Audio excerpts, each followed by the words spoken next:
बिस्मिल्लाहिर्रहमानिर्रहीम। अस्सलाम वालेकुम dear students and learners. Punjab Danish school 6 class admission test preparation के हवाले से general science class 5 PCTB curriculum के मुताबिक शॉर्ट क्वेश्चन आंसर जो मोस्ट इंपॉर्टेंट है, हर सब चैप्टर वाइज आपके यूनिट्स मौजूद हैं 10। उनमें से हम अब तक 4 फर्स्ट जो हैं वो कवर कर चुके हैं। और ये Bukhari information technology system bits का डिजिटल प्लेटफॉर्म है। और इसमें मैं आपको पढ़ा रहा हूँ, सैयद सफदर हसन शाह जी। आज हम सीधे चलते हैं अपने फिफ्थ जो हमारा चैप्टर है उस पे हम वो करते हैं। ये नोट्स हमने बनाए हुए बड़े इजी वे में आप लोगों के लिए। अगर आप मंगवाना चाहें तो आखिर में कांटेक्ट आपको बताऊंगा, तो उस पर आप रब्ता कर सकते हैं। ये यूनिट 3 था, फिर हमने 4 भी कर लिया हुआ है। तो इसी तरह हम अभी फिफ्थ से स्टार्ट आज करेंगे जी। अभी एक क्वेश्चन हमने लास्ट टाइम किए, तो ये आ गया जी फिफ्थ चैप्टर हमारा। ठीक है जी। ये बिट्स के नोट्स हैं और हमने खुद प्रिपेयर किए हैं। तो यूनिट 5 है physical and chemical changes of matter, मैदे की तभी और कीमियाई तब्दीलियाँ। तो सबसे पहला सवाल जो इम्पोर्टेंट सवाल है हम करने जा रहे हैं, उस हिसाब से एवेपोरेशन यानी कि बुखारात तबखीर यानी बुखारात का बनना की वजाहत करें और रोज़मर्रा ज़िंदगी से मिसालें दें या मिसाल दें। जब किसी मई यानी कि लिक्विड की सतह से ज़रात ज़रात ज़रात हरारत की वजह से तेज से निकलकर गैस में तब्दील हो जाए तो उसे एवापोरेशन कहते हैं, यानी तबखीर भी कहते हैं, बुखारात का बनना। मिसालें देखें, धूप में कपड़ों का सूख जाना, गर्मी में पानी का प्याला आहिस्ता आहिस्ता कम होना जाना। आपको पता है जब धूप में कपड़े सुखाए जाते हैं तो बेसिकली एवापोरेशन से वो सूख जाते हैं, वो जो भी है पानी बुखारात बनकर उड़ जाता है। गर्मी में अगर पानी रख दें तो पानी कम होगा क्योंकि हरारत होगी, तो वो भी बुखारात बनकर उड़ जाता है और पानी कम होना शुरू हो जाता है जी। नेक्स्ट क्वेश्चन जी आपका, कंडेंसेशन यानी कतरों में तब्दील होना, समथिंग की तारीफ लिखें, मिसाल दें और खाका लेबल करें। तो कभी भी डायग्राम भी आती है, तो हमने एक डायग्राम भी ली हुई है, कभी अगर आ जाए तो आपको कंसेप्ट वो भी क्लियर करा देते हैं जवाब में।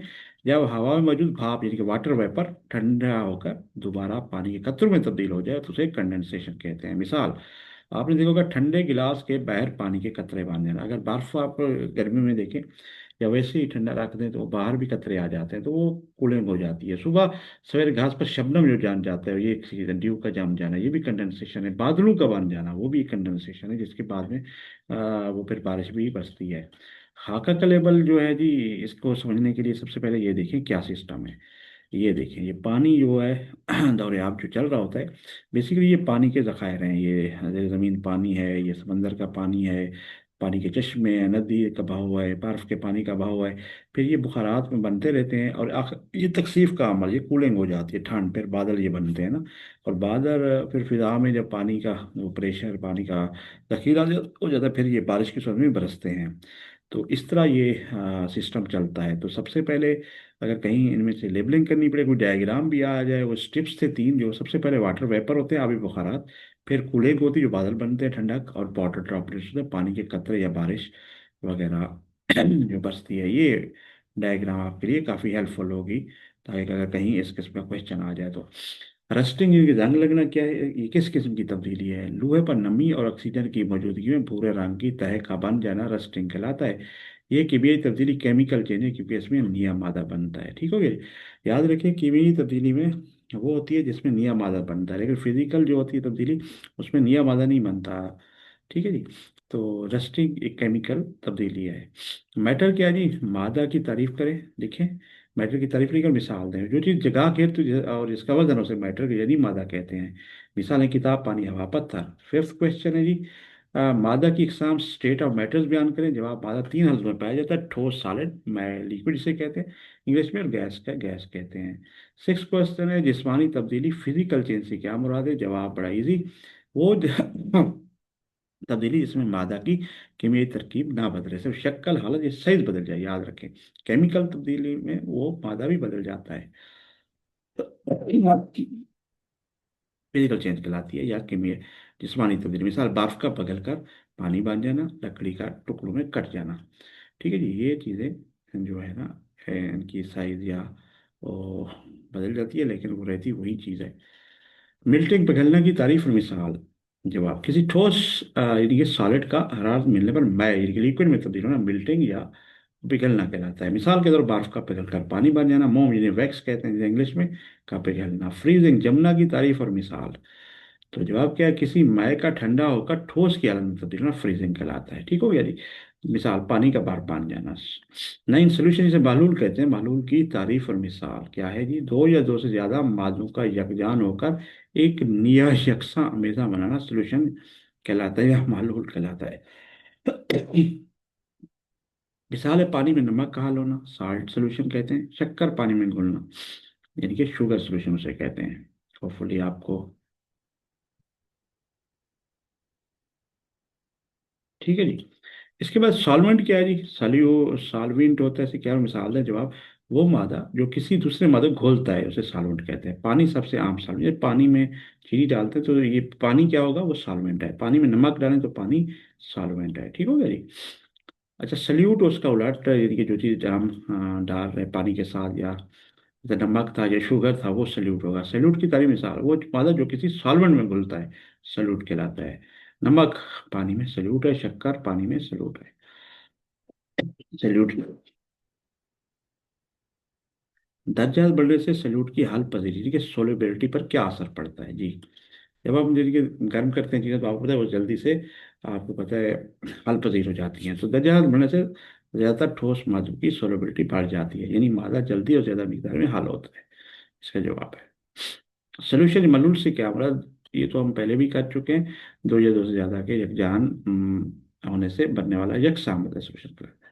12 concentrate concentration concentrated sorry solution यानी गाढ़ा मालूल किसे कहते हैं, जिस मालूल में सल्यूट की मिकदार ज्यादा हो उसे कंसंट्रेटेड सोल्यूशन या गाढ़ा मालूल कहते हैं। मिसाल, ज्यादा नमक मिला हुआ पानी, ठीक है जी, उसको कंसंट्रेटेड कहते हैं, जिसमें सल्यूट की मिकदार ज्यादा हो जाए। या ज्यादा शक्कर मिला हुआ शरबत जो होता है, शक्कर ज्यादा हो जाती है, ज्यादा शक्कर जो है उसको कंसंट्रेटेड या, ठीक है जी, तो वो आपको कंसंट्रेटेड या गाढ़ा मालूल कहते हैं जी।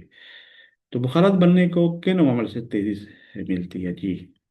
बुखारात बनने की रफ्तार दर्जन अमल से बढ़ जाती है, जैसे दर्जा ज्यादा हो तो हवा चल रही हो, सतह यानी सरफेस एरिया के ज्यादा हो, नमी ह्यूमिडिटी कम हो।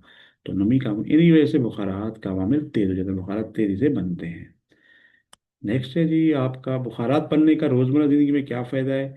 जवाब है, पसीना जिसम से हरारत लेकर उड़ जाता है, जिससे जिस्म ठंडा हो जाता है। ये एक फायदा है कि जब पसीना होता है तो इसी तरह कपड़े धोने धूप में जल्दी खुश्क हो जाते हैं। गर्मी में तालाब और नदियाँ तेज से पानी खो देती हैं, ठीक है, क्योंकि बुखारात बनते रहते हैं। क्या एवेपोरेशन यानी कि बुखारात जो तब अमल तबखीर एक जिस्मानी तब्दीली है विदात करें, जी हाँ जवाब ये फिजिकल चेंज, क्योंकि पानी बुखारात बनकर फिर दोबारा ठंडा होकर पानी बन सकता है।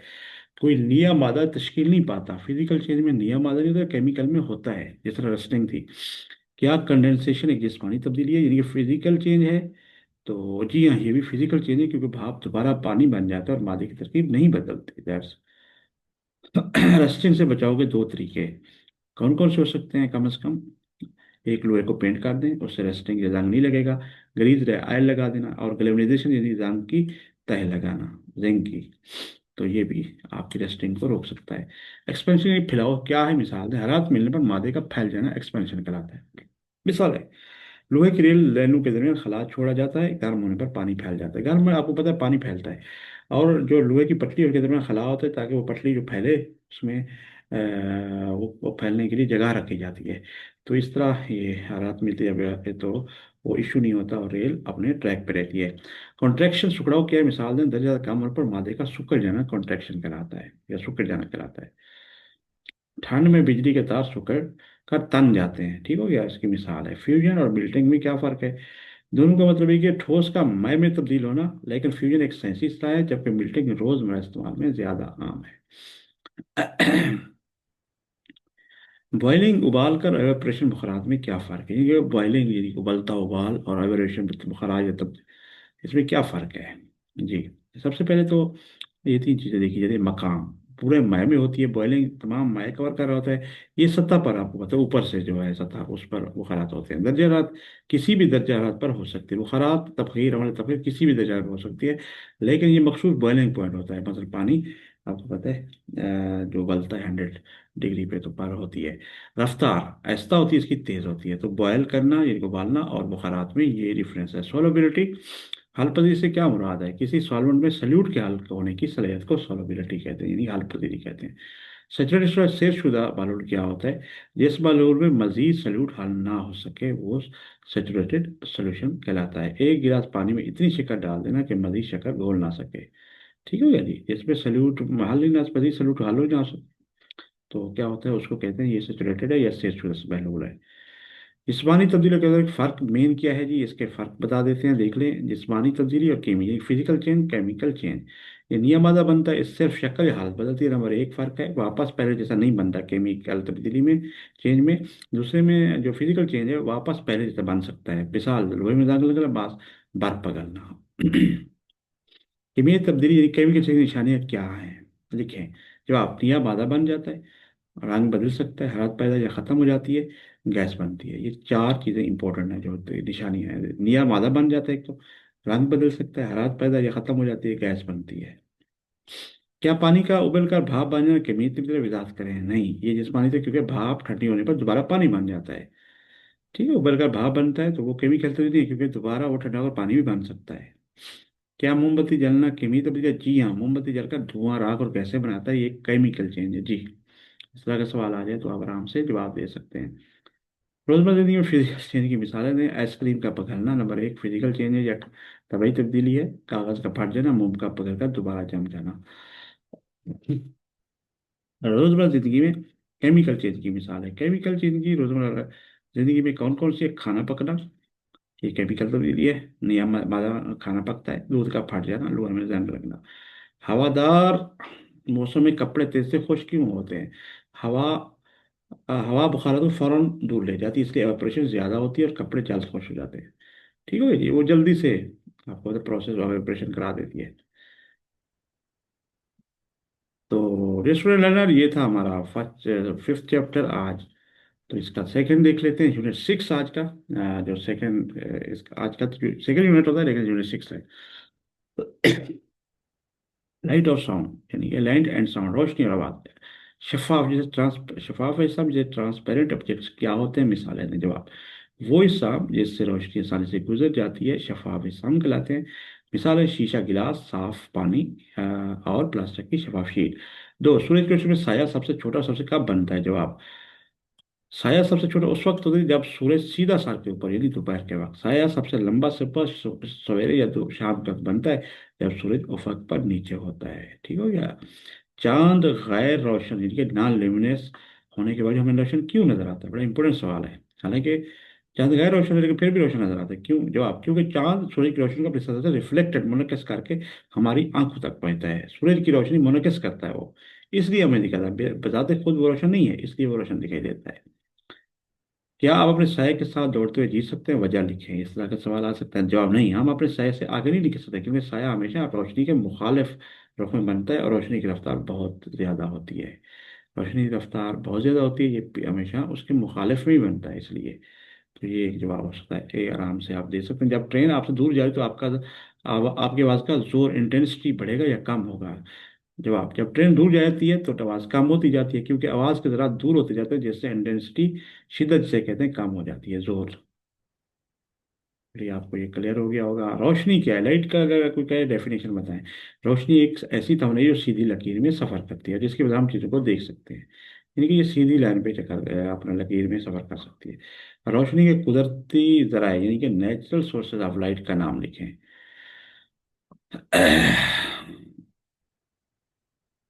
ठीक हो गया जी, आपने अपने यानी कि के नाम लिखें। ओके। जवाब, सबसे आम कुदरती जरा सूरज है सन। दीगर जरा क्या? सितारे, जैसे बिजली कड़क लाइटनिंग होती है जब बादल गरजते हैं, बिजली कड़कती है, तो ये भी नेचुरल आपकी रोशनी है।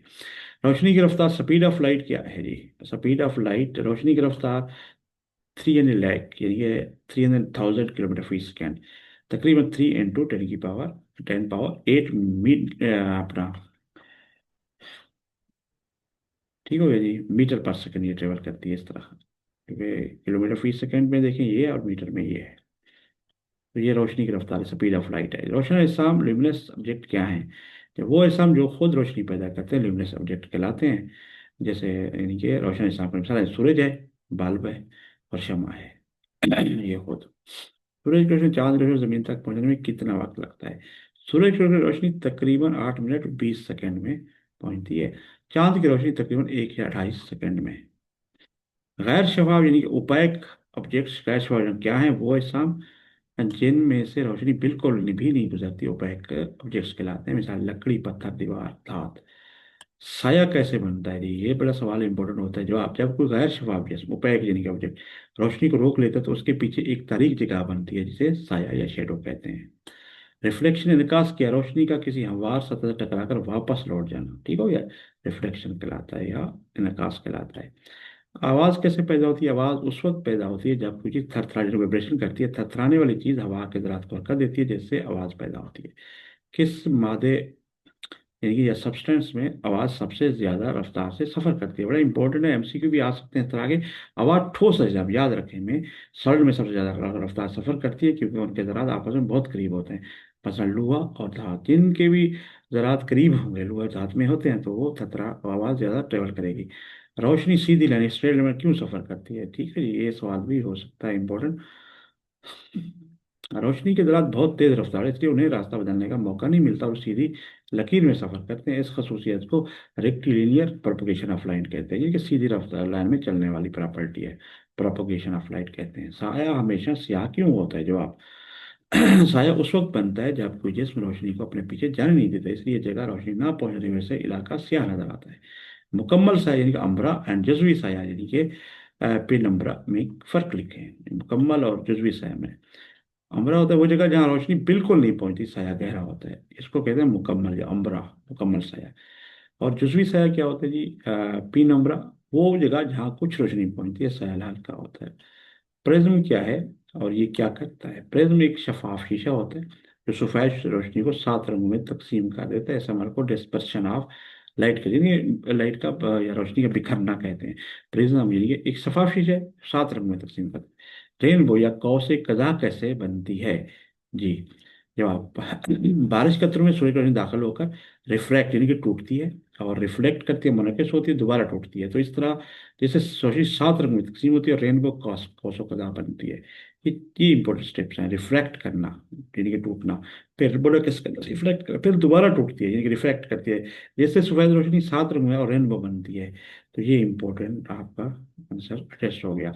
आवाज को सफर करने के लिए क्या चीज जरूरी है, जवाब आवाज के सफर के लिए मीडियम हवा, पानी या ठोस चीज जरूरी है। खला वैक्यूम में आवाज नहीं सफर कर सकती, याद रखिएगा, कभी भी सवाल आ सकता है। खला में बिल्कुल नहीं सफर करता। आवाज की रफ्तार, स्पीड ऑफ साउंड मुख्तलिफ आवाजों में क्यों मुख्तलिफ होती है जी, इसका भी जवाब देख लेते हैं।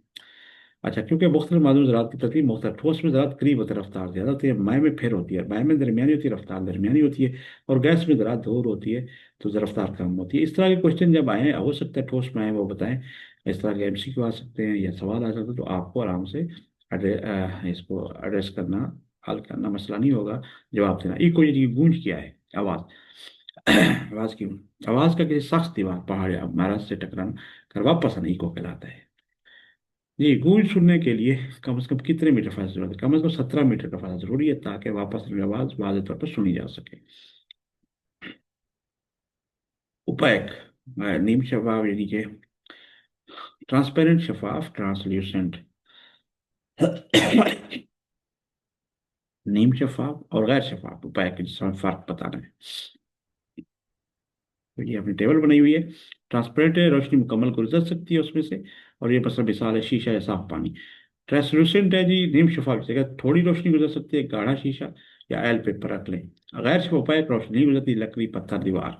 तो ये तीनों का फर्क है। साया और अक्स में फर्क क्या है, साया रोशनी रुकने से बनता है, साया स्याह होता है, रंग नहीं होते, ठीक है जी, रोशनी रुकने से बनता है। ये अक्स रोशनी मोनोक्रिस्टल से बनता है, असल चीज का रंग और शक्ल दिखाता है। जैसे शीशा की मिसाल दे रहे अक्स है, साया आपको वैसे भी देख रहे रोशनी आपको बनता है। रियर व्यू मिरर में गाड़ी बड़ी क्यों नहीं दिखती, क्योंकि इनमें कन्वेक्स मिरर, उभरा आईना इस्तेमाल है जो बड़ी चीज को छोटा दिखाता है मगर देखने का जाविया वसी कर देता है। जाविया वसी करता है लेकिन बड़ी चीज को छोटा करता है, इसलिए कन्वेक्स मिरर की प्रॉपर्टी भी है। कनकेव मिरर भी होता है किसका उलट। रोशनी की शुआएं पानी में क्यों मुड़ जाती है, जवाब क्योंकि हवा और पानी के साथ मुख्तलिफ होती है। जैसे जब एक मात्रा से दूसरी मात्रा में जाती है तो मुड़ जाती है। इस अमल को रिफ्रैक्शन इनताफ कहते हैं, यानी कि टूटना भी कहते हैं, इनताफ भी कहते हैं। साया रात को क्यों नजर नहीं आता, जवाब क्योंकि रात को सूर्य की रोशनी नहीं होती और बगैर रोशनी के साया नहीं बनता। अगर सूरज, जिस्म और साया सीधी लाइन में खड़े हो तो साया किस तरह बनता है जी? साया रोशनी के मुखालिफ रुख में बनता है। अगर सूरज मशरक में हो तो साया मगरिब में होगा। रोशनी को सफर करने के लिए मादे की जरूरत होती है या नहीं? जवाब, रोशनी सफर करने में मादे की जरूरत नहीं होती, वो खला में भी सफर कर सकती है लेकिन आवाज नहीं कर सकती।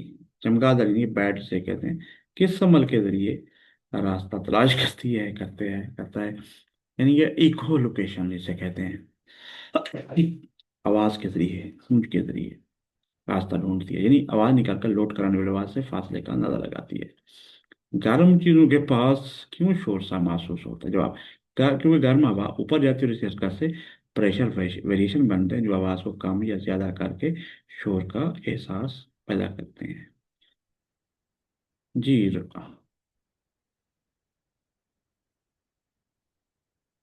तो ये अभी 33 बनेगा मेरे ख्याल में जी। रोशनी की दो आम खसूसियात लिखें। रोशनी सीधी लकीर में सफर करती है। नंबर एक खसूसियात शफाफ चीजों में से गुजर सकती है। तो डियर स्टूडेंट्स, ये भी हमारा यूनिट कंप्लीट हो गया। तो अब है यूनिट 7, बड़ा इंपॉर्टेंट यूनिट, बिजली और मकनातीस, यानी इलेक्ट्रिसिटी एंड मैग्नेटिज्म। तो सबसे पहले एक आपने वैसे सर्किट एक दिखाया हुआ है आपके लिए, जो इलेक्ट्रिसिटी से सर्किट के हवाले से क्वेश्चन काफ़ी आएंगे। तो इनको थोड़ा समझ लें। ये एक पॉजिटिव नेगेटिव टर्मिनल होता है, ठीक है, ये चार्ज से फ्लो कर रहा होते हैं। एक सेल दिया, बैटरी भी हो सकती है।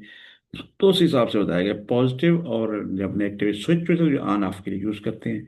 वायर अगर ये बिल्कुल ऑन हो गया, क्लोज सर्किट हो गया, और अगर ये ऑफ कर दे तो ओपन सर्किट हो जाएगा, या टूटी हुई तार ओपन सर्किट होगा, खुला सर्किट, या बंद सर्किट कह सकते हैं, क्लोज कह सकते हैं। जब ये वो इसको ये टच हो जाएगा तो ये फिर बल्ब को रोशन कर देगा जमा फीमेल के। लेकिन जब ऑफ करना होगा तो ये कट जाता है। तो ये प्लस माइनस चार्ज होते हैं हमेशा बैटरियों के, जो टर्मिनल भी होते हैं आम। अगर आपने बैटरियां घर पे हैं तो सेल में भी इसी तरह होता है। तो आपको समझने का बता था कि किस तरह आगे सवाल आएंगे तो आपको आराम से समझ आए। तो एक सवाल पहला उसी से रिलेटेड आ गया, बल्ब बंद सर्किट यानी क्लोज सर्किट में क्यों जलता है? जो आबाद सर्किट में बिजली का रास्ता मुकम्मल हो जैसे इलेक्ट्रिक यानी बर्क रो बल्ब के अंदर से गुजरता है और बल्ब जल उठता है। ये देखिए, यहाँ से जो है बंद सर्किट, क्लोज सर्किट करते हैं। जब भी आपके घरों में ऑन ऑफ करते हैं तो इसी तरह होता है, क्लोज कर देते हैं तो वो आराम से आपकी लाइटिंग या कोई भी पंखा को चलता है। और बर्की रो क्योंकि उनके अंदर से गुजरता है। बल्ब जलाने के लिए कौन कौन से एहसास दरकार होते हैं? जवाब, बल्ब जलाने के 10 से ज़्यादा जरूरी है। बैटरी सेल, ठीक है, ये अगर इलेक्ट्रिसिटी है तो वो तो वैसे डिफरेंट है, वो आ रही होती है, उसकी भी अपनी एक है। तो बल्ब है, वायर्स है और स्विच है, जो मैंने दिखाया, ये सब मिलकर इलेक्ट्रिक सर्किट बनाते हैं। अच्छा, लोहे की कील मकनातीस से चिपक कर दूसरी कील को क्यों खींचती है जी? अब अगर एक मकनातीस है, वो एक लोहे की कील आप उसके साथ चिपकी होगी तो वो बाकी को भी खींचती है। क्यों? मकनातीस लोहे की कील को छूने पर उसे टेम्परेरी मैग्नेट यानी कि आर्जी एक मकनातीस बना देता है।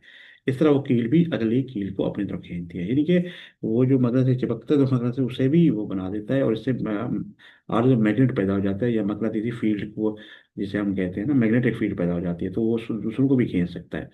मकनातीस कुतुबनुमा मैग्नेटिक कंपास से सिमटों का पता कैसे चलता है? तो कुतुबनुमा की सुई का नॉर्थ कुतुब हमेशा शुमाल की तरफ इशारा करता है।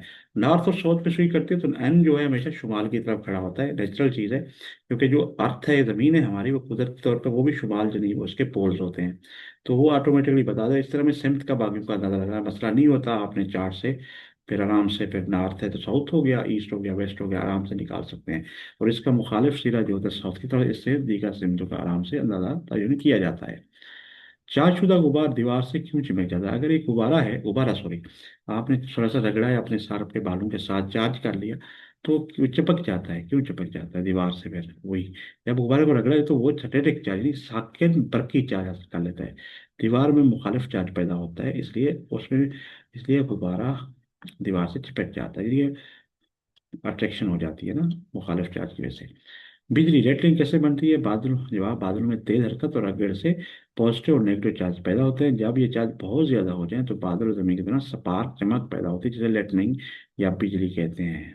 आम वो बिजली, आसमानी बिजली कह सकते हैं। या आमनी इलेक्ट्रिसिटी, कौन से चार्ज एक दूसरे को अपनी तरफ खींचते हैं? क्या पॉजिटिव और नेगेटिव एक दूसरे को खींचते हैं, अट्रैक्ट करते हैं, ठीक है जी, दो अपोजिट। कौन से चार्ज एक दूसरे को धकेलते हैं? एक दूसरे चार्ज लाइक चार्ज, मतलब प्लस प्लस या माइनस माइनस एक दूसरे को रिपेल या धकेलते हैं। हमेशा एक जैसे चार्ज ही रिपेल करते हैं। एटम पर मॉक्सर नोड लिखें। एटम मादे का सबसे छोटा जरा होता है, ये तीन हिस्सों पर मुश्तमिल होता है। और उनमें कौन कौन से इलेक्ट्रॉन होता है, जिसमें मनफी चार्ज होता है, प्रोटॉन होता है मुस्बत चार्ज, और न्यूट्रॉन पे कोई चार्ज नहीं होता है। एटम तमाम हिसाब की बुनियादी इकाई है, ठीक है ना, बुनियादी की एटम ही होता है। चार्ज की कितनी अकसाम खाका बनाए? तो चार्ज की दो अकसाम होती है, पॉजिटिव नेगेटिव चार्ज। सब इसमें देखें, मुस्बत है, मनफी उन्होंने दिखाया हुआ है। आपको मैंने सर्किट में बताया था कि किस तरह ये charge plus minus battery cell में ऊपर देखा था आपने। तो आराम से खाका कोई आराम से आ गया, डायग्राम लेबल कर लेंगे आप। बर्की और इलेक्ट्रिक करंट की तारीफ करें। जब इलेक्ट्रॉन किसी धात या तार में मुसलसल बहते हैं तो उस बहाव को इलेक्ट्रिक करंट कहते हैं। जैसे हमारे घरों में बिजलियां देखते हैं, तारे हैं, तो आराम से इसको क्या है, धात या इनकी तारें होती हैं। बरकी सर्किट क्या, इलेक्ट्रिक सर्किट जिसे कहते थे, क्या मतलब इसके औजार लिखे? जवाब, बरकी सर्किट बोला जिसमें बरकी रो मुकम्मल दायरे की सूरत में बहती है, जिस तरह हम सर्किट में देख चुके हैं स्टार्ट में। इसके बुनियादी अज़ा ये हैं, बैटरी होती है, बल्ब है, वायर्स और स्विच है, आपने देख चुके हैं पहले ही। तो उम्मीद है आपको ये मसला नहीं होना चाहिए। मुकम्मल, नामुकम्मल सर्किट, इनकम्प्लीट सर्किट क्या है? वो सर्किट जिसमें कहीं भी रास्ता टूटा हो या तार कहीं से मुनक़ता हो, उसे नामुकम्मल सर्किट कहते हैं। ऐसे सर्किट में बल्ब नहीं जलता। वहीं भला आपने स्विच ऑफ कर दें या रास्ता टूट जाता है या कोई तार टूटी हुई है तो उससे भी बल्ब नहीं चलेगा। मोसल, ये कंडक्टर की तारीफ करें, मिसाल है। जवाब, वो बाधा जो बिजली को आसानी से गुजरने दे उसे कंडक्टर कहते हैं। मसलन लोहा, तांबा, एल्यूमिनियम, ये आराम से मोसल हैं, ये कंडक्टर हैं, और आराम से ये गुजरने देते हैं। मोसल ना होने वाला मादा यानी इंसुलेटर क्या है, मिसाल दें। अच्छा, नॉन कंडक्टर भी, जैसे लकड़ी हो गई और चीज़ें होंगी, तो वो इंसुलेटर भी कहलाते हैं, नॉन कंडक्टर भी कहलाते हैं। तो वो गैर मौसल भी होते हैं। तो वो वाला जो बिजली को ना तो उसे इंसुलेटर या नॉन कंडक्टर या गैर मौसल कहलाते हैं। मिसालें, प्लास्टिक, रबड़, लकड़ी, शीशा। इसी तरह बर्क की घंटी जो इलेक्ट्रिक वाल्व बेल कैसे काम करती है? जी बिजली मिलने पर इलेक्ट्रोमगनातिस लोहे की पट्टी को खींचता है। बिजली जब मिलती है तो वो मगनातिस को लोहे की पट्टी जो अपनी तरफ खींच लेता है। पट्टी हथौड़ी से घंटी बजाती है, फिर सर्किट टूटता है और ये अमल बार बार रिपीट होता रहता है। इस तरह एक मतलब हो गया, फिर टूटा, फिर बड़ा, इस तरह ये घंटी चलती है और आपका जो है अलार्म, घंटी की आवाज आती है। मगनातिस के कितने कुतुब होते हैं? दो पोल होते हैं, नॉर्थ पोल और साउथ पोल मगनातिसी आमतौर पर। जमीन खुद एक मकनातीस क्यों कहलाती है? क्योंकि जमीन का कोर लोहे और निकल से बना है और ताकत और मैदान पैदा करता है। वही चीज नॉर्थ साउथ में हमें ना अट्रैक्शन होती है, तो दो पोल्स उसके इम्पोर्टेंट है। मकनातीस भी उसी हिसाब से वर्क कर रहा होता है। ये जो हमारे बैटरी के दो सिरों को क्या कहते हैं? पॉजिटिव टर्मिनल, प्लस और नेगेटिव टर्मिनल हम देख चुके हैं। स्विच सर्किट में क्या किरदार अदा करता है? स्विच सर्किट को खत्म या मुकम्मल करता है। जिस तरह आप स्विच ऑन ऑफ करते हैं, कोई भी पंखा चलाना हो या बल्ब चलाना हो, तो ये इसका पर्पज है। खत्म, ऑन सर्किट मुकम्मल हो जाता है तो बिजली चल पड़ती है, वरना सर्किट टूटा हो तो ऑफ कर देते हैं। सॉरी। जी जी स्टूडेंट, तो ये हमने आज 7th यूनिट तक देख लिया। आज का लेक्चर हमारा यहाँ तक है। आइए, अगर आप चाहते हैं कांटेक्ट करना तो ये हमारा कांटेक्ट इन्फॉर्मेशन है। अगर आप चाहते हैं कि आप ये नोट्स हासिल करना चाहते हैं डिजिटल, और या आप मज़ीद भी मालूमात एकेडमी से मुतालिक रेलिवेंट चाहते हैं, तो आप ये सामने है, बुखारी बेट gmail.com, मोबाइल है, व्हाट्सएप 032059666143, ये हमारा यूट्यूब चैनल है। कहीं इसको सब्सक्राइब कर दें और ज़्यादा से ज़्यादा अपने फ्रेंड्स से शेयर करें ताकि उनको भी फ़ायदा हो। तो आज का लेक्चर हमारा यहाँ तक था। इजाज़त दीजिए, फ़ी अमान अल्लाह। अस्सलाम वालेकुम।